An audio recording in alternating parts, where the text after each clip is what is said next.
मसूरी झील के पास खाई में गिरी कार हादसे में 7 लोग हुए घायल। सभी घायलों को पहुंचाया गया अस्पताल।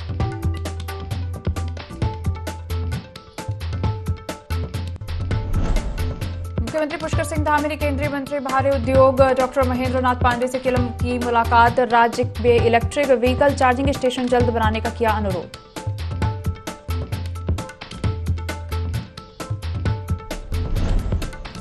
सैनिक कल्याण मंत्री गणेश जोशी ने किया सैन्य धाम का स्थलीय निरीक्षण। अधिकारियों से ली निर्माण कार्यों की जानकारी। 40% से अधिक हुआ सैन्य धाम का निर्माण।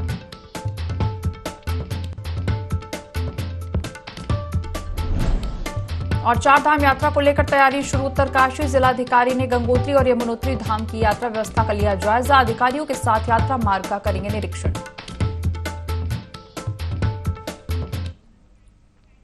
देवभूमि लाइव में आपका स्वागत है। मैं हूं आपके साथ दिव्या। बुलेटिन की शुरुआत करेंगे दिल्ली सारी खबर के साथ। केंद्रीय ऊर्जा मंत्री आरके सिंह से सीएम धामी ने मुलाकात की है। बिजली संकट को लेकर दोनों के बीच बात हुई। सीएम धामी ने ऊर्जा मंत्री से अतिरिक्त बिजली देने की मांग की है। केंद्र से मार्च 2024 के लिए 96 लाख यूनिट बिजली की मांग की है।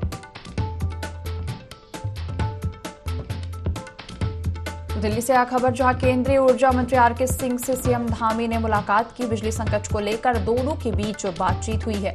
सीएम धामी ने ऊर्जा मंत्री से अतिरिक्त बिजली देने की मांग की है। केंद्र से मार्च 2024 के लिए 96 लाख यूनिट बिजली की सीएम धामी ने मांग की है।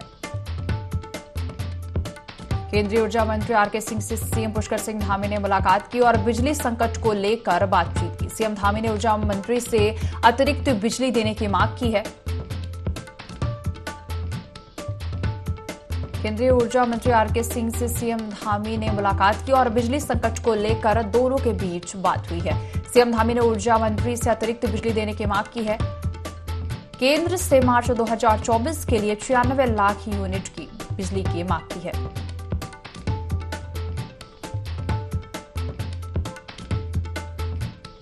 केंद्रीय ऊर्जा मंत्री आरके सिंह से सीएम धामी ने मुलाकात की और बिजली संकट को लेकर बातचीत की। सीएम धामी ने केंद्र से मार्च 2024 के लिए 96 लाख यूनिट बिजली की मांग की है।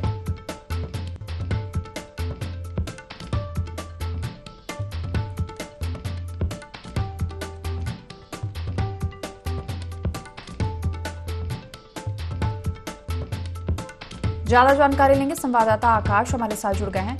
आकाश, सीएम धामी ने केंद्रीय ऊर्जा मंत्री आरके सिंह से मुलाकात की है, क्या पूरी जानकारी?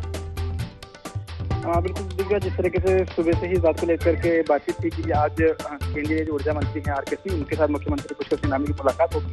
महत्वपूर्ण मुलाकात ये बात को लेकर भी थी क्योंकि जिस तरीके से 1 अप्रैल से कहीं ना कहीं बिजली कटौती के जो संकेत हैं वो कहीं ना कहीं मिल रहे हैं और लगातार जिस तरीके से तमाम जो खबरें निकल सामने आ रही है कि बिजली के संकट एक तरीके से गहरा सकता है, तो उसी को लेकर के मुलाकात ये हुई है। और उससे पहले भी एक दौर की बैठक जो है अधिकारी लेवल पर हुई थी जिसमें तमाम चीजों को लेकर के बातचीत की गई थी। किस तरीके से इस बिजली संकट से जो है उत्तराखंड को बचाया जा सकता है, क्योंकि तो इसको लेकर के ऊर्जा मंत्री से बातचीत हुई जिसमें तय किया गया है कि अतिरिक्त बिजली की मांग मुख्यमंत्री की तरफ से की गई है कि अतिरिक्त बिजली जो है उत्तराखंड को मिले। तकरीबन 96 लाख यूनिट जो है अधिक, अगर हम बात करें 400 मेगावाट की, तो अतिरिक्त मांग की गई है, जिसके लिए आश्वासन कहीं ना कहीं केंद्रीय मंत्री की तरफ से भी दिया गया है कि उत्तराखंड को हर सहयोग जो है किया जाएगा। और कह सकते हैं कि अगर इस तरीके की मदद केंद्र की तरफ से मिलती है तो सही बात है, कहीं ना कहीं जो उत्तराखंड में बिजली संकट को लेकर चिंताएं बनी हुई है वो कम हो सकती है। और इसी को लेकर कहीं ना कहीं मुलाकात रही है, काफी महत्वपूर्ण ये मुलाकात थी।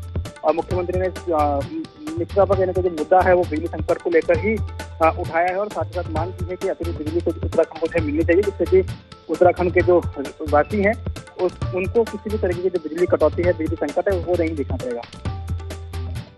आकाश, सीएम धामी की केंद्रीय ऊर्जा मंत्री आरके सिंह से मुलाकात काफी महत्वपूर्ण रही है। देखा जाए तो लगातार वो प्रदेश के विकास को लेकर ही उनकी मंशा रहती है।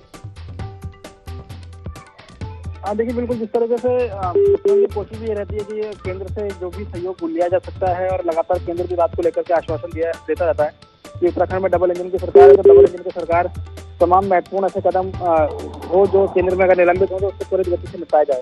और यही वजह है कि बिजली संकट उत्तराखंड के लिए एक महत्वपूर्ण मुद्दा था और इसी को लेकर के इस स्तर पर अधिकारी की बातचीत हुई थी, जिसमें तमाम प्रस्ताव और तमाम रूपरेखा तैयार की गई थी कि किस तरीके से उत्तराखंड को बिजली संकट से और बिजली कटौती से बचाया जा सकता है। तो उसी को लेकर के आज खुद मुख्यमंत्री भी दिल्ली में थे तो उन्होंने केंद्रीय ऊर्जा मंत्री से बातचीत की है और उनसे मुलाकात करके मुद्दा यही उठाया था कि उत्तराखंड को अतिरिक्त बिजली मिलनी चाहिए और जो भी प्रस्ताव तैयार किए गए थे हाल ही में जो बैठक हुई थी अधिकारी लेवल पर, उन तमाम प्रस्तावों पर मुहर लगाई जाए और केंद्र जो है सहयोग करे।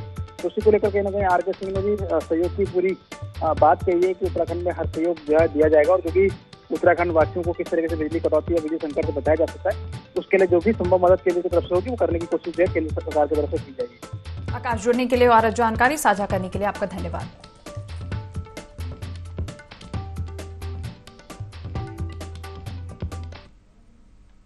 मुख्यमंत्री पुष्कर सिंह धामी ने टनकपुर भ्रमण के दौरान हॉट एयर बैलून और पैरामोटर एडवेंचर एक्टिविटीज का शुभारंभ किया। इस दौरान धामी ने एडवेंचर एक्टिविटीज विशेषज्ञों से जानकारी ली। साथ ही जिला अधिकारी चंपावत को निर्देशित करते हुए कहा कि इस तरह की गतिविधियों को जिले के अन्य जगहों पर भी शुरू किया जाए।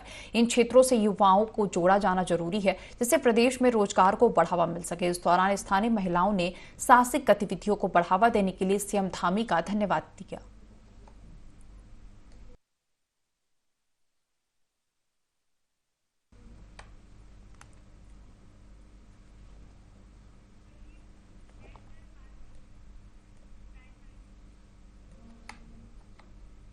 खबर उत्तरकाशी से है, जहां गंगोत्री नेशनल पार्क 1 अप्रैल से खुलने जा रहा है, जिसकी प्रशासन ने तैयारियां पूरी कर ली हैं। गंगोत्री नेशनल पार्क में गौमुख, तपोवन ट्रैक, केदार ताल, सुंदर वन, नंदन वन, वासुकी ताल, जनक ताल ट्रैक के साथ गर्तांग गली भी है। हर साल हजारों की संख्या में पर्यटक यहां पहुंचते हैं। बता दें, 30 नवंबर 2022 को इस पार्क के गेट बंद हुए थे, जो 1 अप्रैल 2023 को खुलेंगे।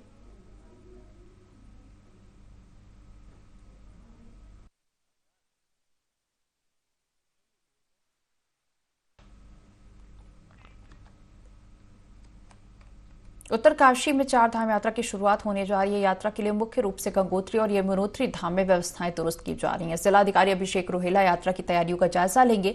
साथ ही यात्रा से संबंधित अधिकारी और कर्मचारियों की बैठक बुलाई गई है। बैठक में व्यवस्थाओं से संबंधित जरूरी निर्देश दिए जाएंगे कि किस तरह बड़ी तादाद में पहुंचने वाले श्रद्धालुओं को कोई असुविधा न हो।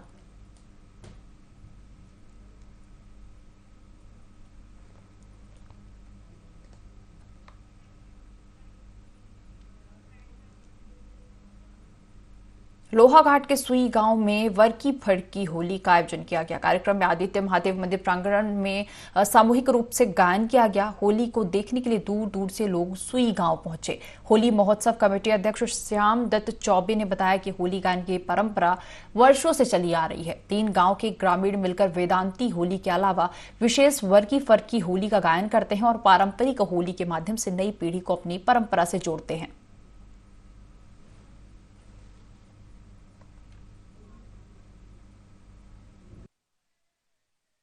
सुई क्षेत्र की एक विशिष्ट परंपरा के अनुसार वेदांत यानी वैदिक काल से ही यहाँ पर जो होली का आयोजन होता है कि विशिष्ट एक हमारा ये त्यौहार है, जहाँ पर कि वेदांती होलियों से लेकर के हमारी तमाम ऐसी होलियों का गायन होता है। हमारे बुजुर्गों ने जो परंपरा रखी है उसमें तमाम ऐसी होली हैं कि जो इस क्षेत्र में कहीं और नहीं गाई जाती हैं। जो हमारे पूरे रामचंद्र जी से लेकर के हमारे शिव जी कैलाश तक की जो विभिन्न गाथाओं का वर्णन हमारी होलियों में होता है।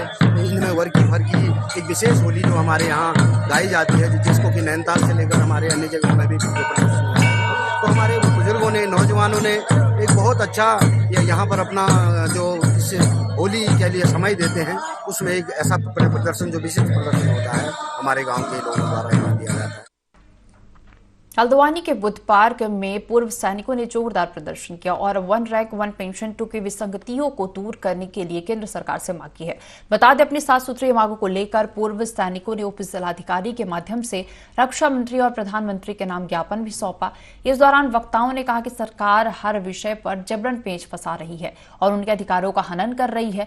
अगर तमाम मांगों पर फैसला नहीं लिया गया तो वे आंदोलनरत रहेंगे और सरकार की नीति को स्वीकार नहीं करेंगे।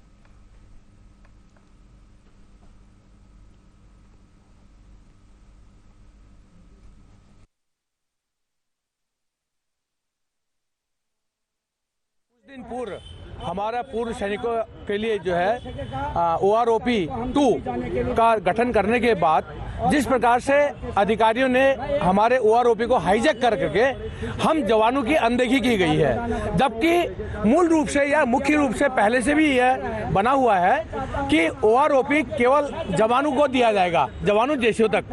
अधिकारियों को यह OROP लागू होने का कोई मतलब नहीं था।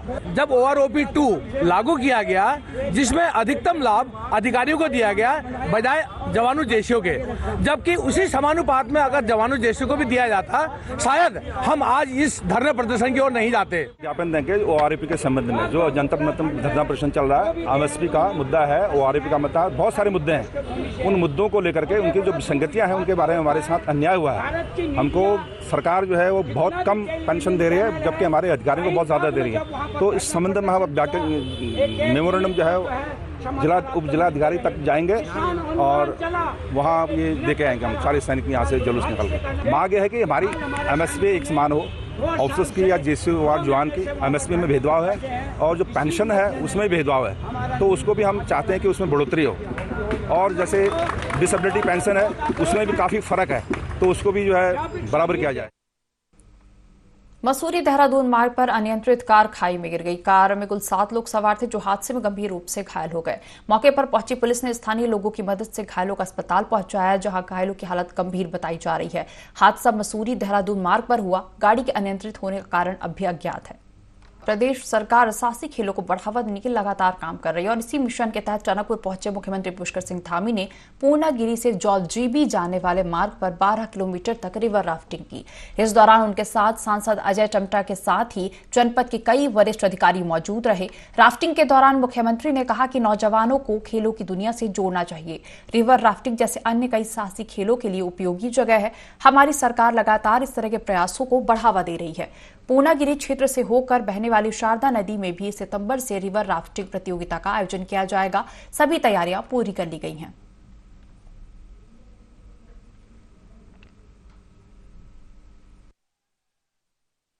धाम को जाते समय मां शारदा का भी तट है और मां शारदा के तट पर ये बूम से लेकर जहां से आज स्टार्टिंग पॉइंट से हम लोगों ने प्रारंभ किया था, लगभग 12 किलोमीटर की दूरी है और इस पर अनेकों स्थान ऐसे स्पॉट हैं जहां से राफ्टिंग शुरू हो रही है। और मां पूर्णागिरी के दर्शन करने के लिए देश दुनिया से लाखों की संख्या में श्रद्धालु प्रत्येक वर्ष आते हैं। तो उसको ध्यान में रखते हुए यहाँ पर हम लोगों ने सितंबर माह में रिवर राफ्टिंग का नेशनल प्रतियोगिता यहाँ पर आयोजित करने का भी निर्णय लिया है। उसकी सारी तैयारियां हो गई हैं, जिससे कि लोग श्रद्धालु यहाँ मां पूर्णागिरी के दर्शन करें और आकर राफ्टिंग का भी यहाँ पर आनंद लें, जिससे निश्चित रूप से लोगों को एक मनोरंजन का अच्छा साधन भी मिलेगा और हमारे यहाँ पर्यटन भी बढ़ेगा। उत्तरकाशी में IND24 ने विशेष पहल किया। IND24 ने सामाजिक महत्व को समझते हुए जूनियर हाई स्कूल बथेड़ी में कैरियर काउंसलिंग कैंप का आयोजन किया और छात्र छात्राओं को उनके भविष्य को देखते हुए अपनी चॉइस के हिसाब से कैरियर चुनने की सलाह दी। इस मौके पर बड़ी संख्या में छात्र छात्राएं मौजूद रहे। SDRF के CEO ने चैनल द्वारा शुरू की इस पहल की जमकर तारीफ की। साथ ही स्कूली बच्चों ने अपने अनुभव साझा करते हुए इस कैंप से उन्हें बड़ा फायदा हुआ है और भविष्य में यह कैरियर काउंसलिंग उनको अपने कैरियर को चुनने में काम आएगी।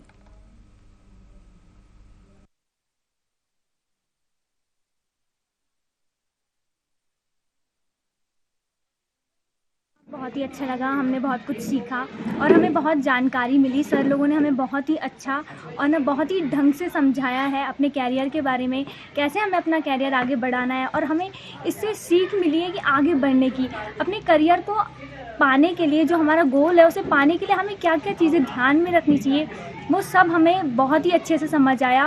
पहले तो हमें जो गोल में फोकस है, कहीं भी अपना ध्यान नहीं भटकाना, ये वाली बात तो हमें बहुत ही ज़्यादा समझ आई। ये जानकारी बहुत ही महत्वपूर्ण और उपयोगी है। यहाँ पर बहुगुणा जी और बिजरानी जी ने बहुत ही सुंदर और डिटेल में जानकारी हमारे बच्चों को दी अपने कैरियर के प्रति, कि वो भविष्य में जो बनना चाहते हैं उसका एम पहले ही निर्धारित कर लें और कुछ चीज़ें अपने दिमाग में पहले से ही रख लें जानकारियाँ, तो निश्चित रूप से भविष्य में उनको सफलता मिलेगी। तो ये जो कार्यक्रम था ये बहुत ही उपयोगी था और बच्चों के लिए निश्चित रूप से मोटिवेशनल होगा और वो निश्चित रूप से आगे बढ़ेंगे और जीवन में कुछ उपलब्धियां हासिल करेंगे। प्रिंसिपल की ओर से हमें इनविटेशन दिया गया था कि यहाँ पर कैरियर काउंसलिंग के बारे में बच्चों को कुछ प्रोत्साहन के लिए कुछ एक मोटिवेशनल स्पीकर के तौर पर मुझे बुलाया गया था। तो मैं यहाँ पर SDRF में निरीक्षक के पद पर तैनात हूँ और बहुत सारे रेस्क्यू में हम देखते हैं जीवन और मौत की जब जंग लड़ रहे होते हैं लोग, तो उनसे एक प्रेरणा मिलती है कि कैसे लोग जो है चाहे कितनी भी मुसीबत में हो, कैसे अपने आप को उसके बाहर निकालना होता है। इसी प्रकार से जो है जीवन में जो बच्चे होते हैं, जो पढ़ रहे होते हैं, उनको एक मोटिवेशन की ज़रूरत होती है। तो हम सेम स्टोरी को यहाँ पर जो है डाइवर्ट करके और बच्चों को उनको एक मोटिवेशनल स्टोरी के रूप में कन्वर्ट करके उन लोगों को आगे बढ़ाने के लिए और जो भी आप वो बनना चाहते हैं, जो भी करना चाहते हैं, उसमें एक अच्छे तरह से वो अपने टारगेट को हासिल। उधम सिंह नगर के किच्छा में फूलों की होली और विशाल शोभा यात्रा का आयोजन किया गया। भाजपा नेता धर्मराज जायसवाल के नेतृत्व में यह यात्रा आयोजित हुई, जिसमें क्षेत्र के सैकड़ों श्रद्धालुओं ने शिरकत की। इस दौरान फूलों की होली के बीच श्रद्धालुओं ने गुलाल अबीर उड़ाया और राधा कृष्ण के रूप में सजे कलाकारों के साथ जमकर नृत्य किया। पुरानी गला मंडी से शुरू हुई शोभा यात्रा आवास विकास में समाप्त हुई। कार्यक्रम के समापन अवसर पर भाजपा नेता ने प्रसाद वितरण कर कार्यक्रम के सफल आयोजन पर सभी का आभार व्यक्त किया। साथ ही कहा कि उनका प्रयास रहेगा कि हर साल इस प्रकार के कार्यक्रम का भव्य आयोजन किया जाए।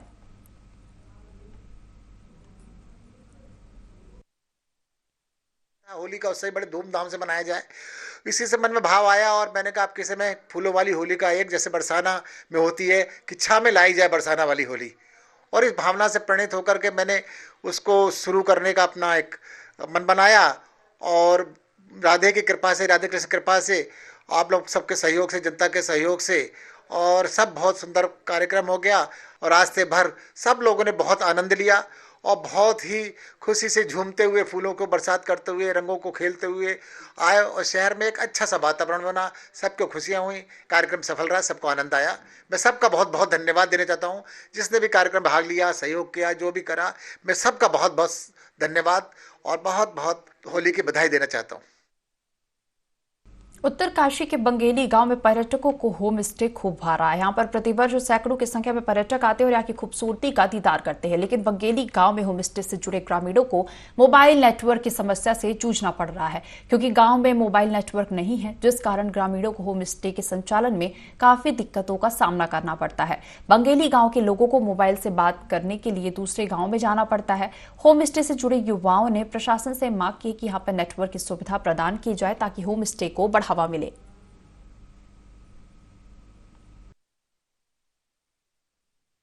होम स्टे गांव के लिए बहुत ज़रूरी है, क्योंकि आज कल देखा जाए तो गांव में धीरे धीरे टूरिज्म जितना बढ़ेगा उतना हमारे गांव के लिए ही अच्छा रहेगा। रोजगार मिलेगा यहाँ पे लोगों को, पलायन कम होगा उत्तराखंड के गांव से, और जो युवा पीढ़ी है वो जानेगी कि हम एक होम स्टे को कैसे काइंड ऑफ बिजनेस में कन्वर्ट कर सकते हैं। तो उन लोगों को गांव छोड़ करके बाहर शहरों में नहीं जाना है, नौकरी नहीं करनी है, वो धीरे धीरे गांव को ही एक टूरिज्म विलेज में कन्वर्ट कर रहे हैं। तो ये बहुत अच्छी चीज़ है कि हाँ, हमारे गांव में होम स्टे हैं और हम रजिस्टर्ड होम स्टे कर रहे हैं, और बाकी लोग जो भी आते हैं यहाँ पे उनको गांव बहुत अच्छा लगता है। ऑसम एक्सपीरियंस यार, अभी तक इस वैली में इंटर करते यार जो खूबसूरती से स्वागत हुआ ना, मतलब एक्चुअली हमारा तो शौक ही है यार रिमोट एरिया में जाना, हम क्राउड वाली जगहों से दूर ही रहते हैं, तो इसके बारे में क्या ही बोले यार, स्पीचलेस हूँ। और खासकर आशु भाई का जो यहाँ पर होम स्टे जो इन्होंने स्टैब्लिश किया है, हम बहुत जगह हम तो घूमते रहते हैं, हमारा चैनल भी है घुमक्कड़ लिस्ट, तो काफ़ी हमने हॉस्पिटैलिटी एक्सपीरियंस किया है, लेकिन जो इन्होंने मड हाउस यहाँ पर और इतने रिमोट प्लेस में बनाया है, बट आप सोच ही सकते हो यार किस तरीके से एक एक चीज़ें उन्होंने मैनेज की है। तो यार मैं तो यही कहूँगा कि यार इस जगह को ज़्यादा से ज़्यादा प्रमोट करना चाहिए टूरिज़्म के लिए यार, आई थिंक यहाँ पर। और ट्रैकिंग रूट भी सबको पता है उत्तरकाशी में कितने हिडन ट्रैकिंग रूट है, तो I think it's only for nature lover. Mussoorie में मौसम का बदला मिजाज देखने को मिल रहा है, जहां तीखी धूप के बाद अचानक जमकर ओलावृष्टि होने लगी। पर्यटक और स्थानीय खूब आनंद लेते नजर आए। बारिश के साथ ओलावृष्टि होने से तापमान में भारी गिरावट आई है, तो वहीं ओलावृष्टि और बारिश से काश्तकारों के चेहरे खिल उठे। लगातार बढ़ती गर्मी से लोगों को राहत मिली है। मसूरी घूमने आए पर्यटक भी काफी खुश नजर आए।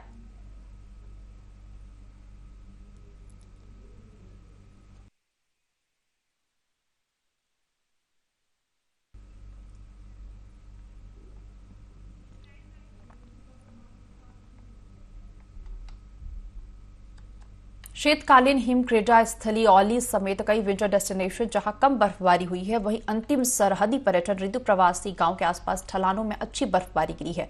यह धौली गंगा का खूबसूरत पठारी वियावान पर्यटकों की पहली पसंद बनता जा रहा है। यहाँ प्रदेश के शैव सर्किटों में प्रसिद्ध बर्फानी बाबा का मंदिर है, जिसे एक छोटा अमरनाथ, सोसा महादेव, टिम्बर सैंड महादेव जैसे कई नामों से जाना जाता है। बर्फानी ढलानों पर स्काइंग और स्नो बोर्डिंग जैसे विंटर स्पोर्ट का पर्यटक आनंद उठा रहे हैं। वाइल्ड हिमालय एडवेंचर के दिनेश भट्ट ने नीति घाटी की इन खूबसूरत वादियों में स्नो बोर्डिंग की संभावनाएं तलाशी है। उन्होंने बताया कि यहाँ पर संसाधन उपलब्ध कराया जाए तो विंटर स्पोर्ट्स के लिए यह जगह औली से कम नहीं है।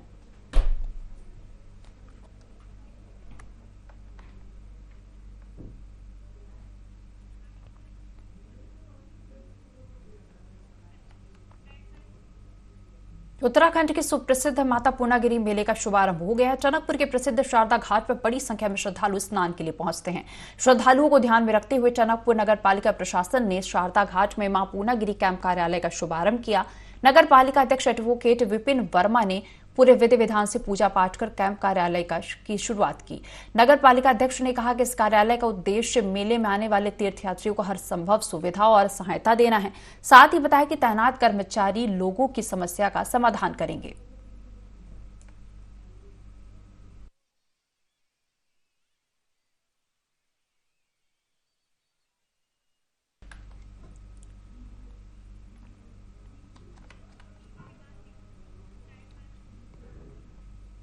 काशीपुर में डीजे पर डांस के दौरान एक युवक की हत्या का मामला प्रकाश में आया है। पुलिस ने मामला दर्ज कर लिया है, लेकिन ग्रामीणों में आरोपियों की गिरफ्तारी नहीं होने का आक्रोश है। बता दें कि होली पर डीजे पर डांस के दौरान दो पक्षों में विवाद हो गया था। इसके बाद जमकर लाठी डंडे चले और इस विवाद में युवक घायल हो गया, जिसको इलाज के लिए सरकारी अस्पताल में भर्ती कराया गया, जहां उपचार के दौरान उसकी मौत हो गई।